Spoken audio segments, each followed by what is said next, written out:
première chose que nous allons voir ensemble, c'est pourquoi il était nécessaire de créer cette marque label. On vient d'en parler, donc je vais revenir dessus très rapidement. Il y a une explosion depuis 50 ans des populations de grands gibiers et des prélèvements.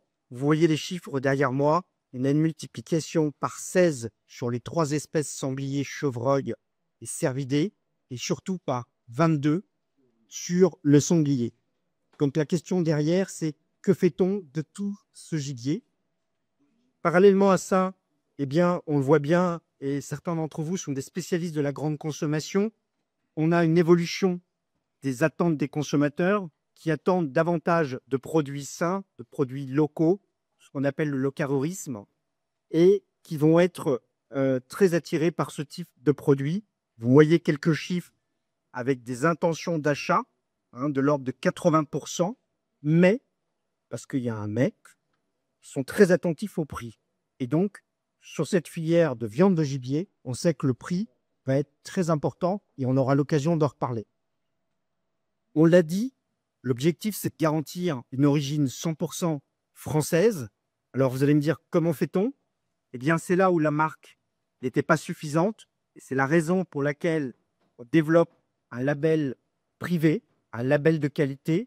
Pourquoi? Parce qu'on ne pouvait pas utiliser les labels existants, AOP, GP, etc. Parce qu'on n'a pas une production uniforme, tout simplement. Et puis, c'est là où Certipack va nous aider.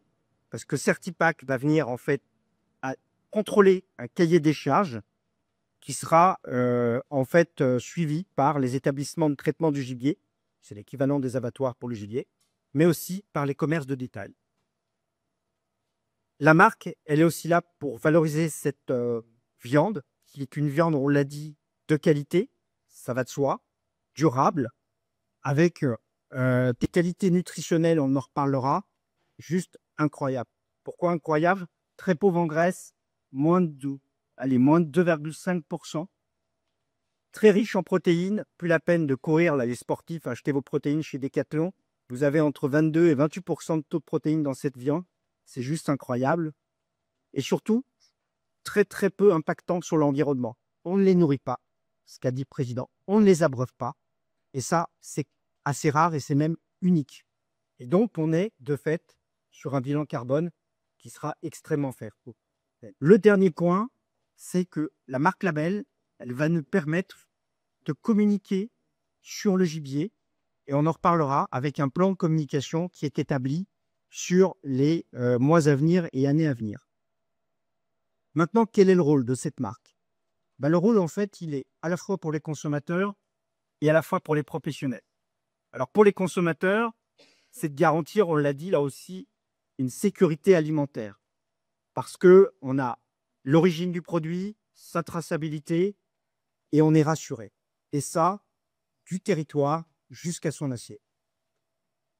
Autre raison, c'est effectivement d'avoir ce goût authentique dont a parlé le président tout à l'heure, et puis les qualités nutritionnelles dont je viens de vous parler. Pour la filière, et je pense à la fois au commerce de détail, mettez-vous à la place d'un boucher. Aujourd'hui, leur préoccupation, et vous le savez aussi bien que moi, c'est principalement la problématique de prix par rapport à la grande surface. L'idée, c'est pas de les opposer. Et donc, le fait d'avoir une offre différente, différenciante, eh bien, pour eux, ça peut être quelque chose d'hyper intéressant. De surcroît, avec une viande qui vient peut-être du village ou d'à côté. Donc, ça a tout son sens. Et pour la filière également, le rôle de la marque, eh bien, c'est que, je viens de vous le dire à l'instant, on a des objectifs de communication, dont celui d'avoir une campagne télé, on va dire fin 2026-2027, avec cette marque, et donc qui bénéficiera à tous les porteurs et tous les utilisateurs de la marque. Donc pour synthétiser, finalement, ce qu'il faut retenir au niveau de notre ADN, c'est assez simple.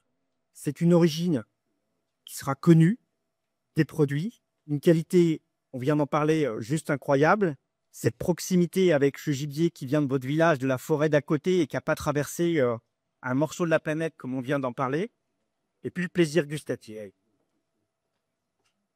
On va voir maintenant les enjeux.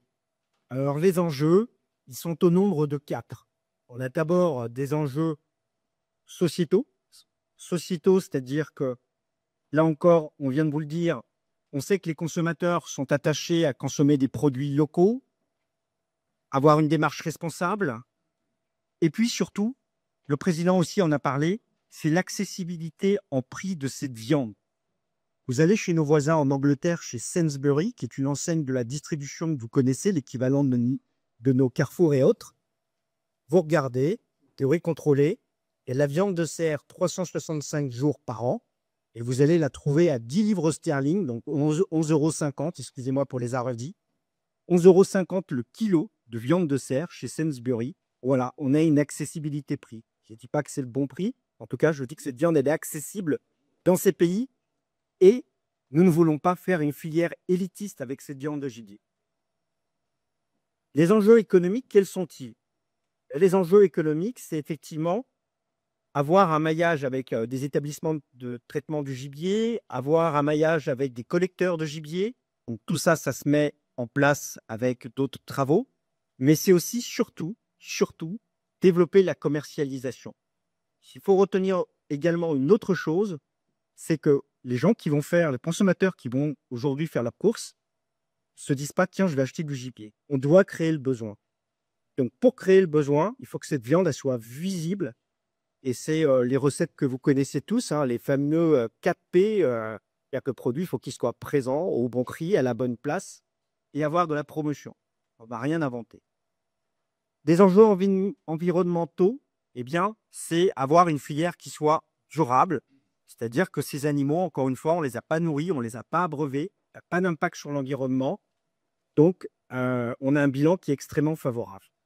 Et puis, il y a un enjeu d'image. L'enjeu d'image, c'est que si on vous interrogeait individuellement pour vous dire qu'est-ce que vous pensez de la viande de gibier, on voit quand on fait des salons, bien systématiquement, ce qui me revient aux oreilles, c'est que c'est une image assez vieillissante, avec un goût très fort, etc., etc. Et là, le chef Paul Marcon, ici présent, vous fera la démonstration tout à l'heure. Avec des recettes modernes, disruptives, on est capable d'avoir un goût qui est juste exceptionnel. Les prochaines étapes du lancement, quelles sont-elles? Eh bien, c'est la structuration de la filière qui va passer par le déploiement de cette marque-là, dès maintenant.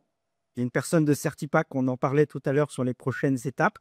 Dès la semaine prochaine, on commence la démarche de certification des établissements de traitement du gibier, de façon à ce que la marque puisse être déployée.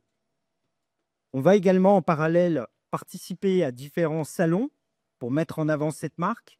Donc les prochaines échéances, c'est le salon des mers, ensuite il y aura le salon de l'agriculture, et puis je vous ai parlé de la campagne de télé.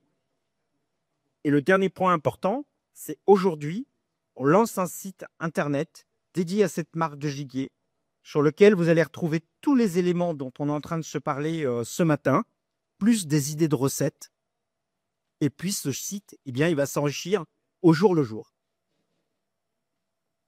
On a parlé tout à l'heure du développement des circuits longs et courts. J'insiste, l'idée n'est pas de les opposer, bien au contraire. Il n'y a aucun circuit agroalimentaire en France, il n'y a pas de complémentarité des réseaux. C'est la recette de la réussite, c'est une complémentarité des réseaux. Pour qu'un produit soit vendu, il en est de même pour la viande de gibier. Et puis, dans les dernières étapes, eh bien, c'est le suivi, le contrôle de la certification qui va être mise en place auprès des établissements de traitement du gibier, auprès des commerces de détail qui vont détenir cette marque. Ça veut dire concrètement votre boucher, votre charcutier, un restaurateur. Donc, on va suivre et on va mettre en place tout ça dès le mois d'octobre. Voilà. Donc, pour conclure, en fait, sur tout ce que je viens de vous dire, eh bien, ce qu'il faut retenir, c'est cette marque, Label, eh bien, elle va incarner une réponse aux consommateurs sur tous les éléments de santé, de locavorisme, de traçabilité, de durabilité et de goût. Ça va valoriser les territoires, là aussi on en a déjà parlé. Et surtout, ça va donner une accessibilité à cette viande. Parce que si je vous demande à tous et à toutes qui est ici, à quel endroit vous pouvez procurer de la viande de gibier, je pense que assez peu, sauf ceux qui sont chasseurs, ont un sourcing sur le gibier. Donc, l'objectif, il est là, c'est de rendre accessible cette viande de gibier.